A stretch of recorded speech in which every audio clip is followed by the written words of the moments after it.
আরে দেখো দেখো বন্ধুরা, আজকে তো আমি গাড়ি চালানো শেখাবো রাজুর মাকে। আসো। আরে রাজুর মা, পিছনের গাড়িতে চলো। পিছনের গাড়িটা তো অনেক দামি, এই গাড়িটা থেকে অনেক সুন্দর হবে।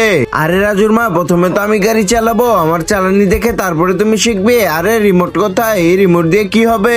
আরে চুমকি পাগলি, এটা তো রিমোট না, এটা তো গাড়ির চাবি।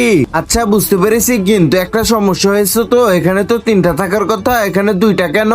আরে চুমকি পাগলি, তুমি কি জানো না এটা তো নতুন গাড়ি, এটা তো দুইটা থাকে আর গিয়ার তো সামনে থাকে।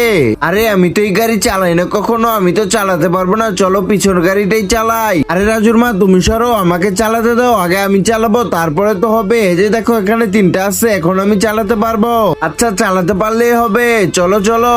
আরে চুমকি পাগলিটা গাড়ি নিয়ে গেছে, হাই হাই রে, এখন কি হবে? আরে মা বাঁচাও বাঁচাও, আমি তো আর কোনোদিন গাড়িতে উঠবো না। আরে আরে কিচ্ছু হয়নি মা, আমি তো এই যে পুরা গাড়িটা নিয়ে এসেছি, এই যে ধরো তোমার গাড়ি, আমি চলে গেলাম এখন।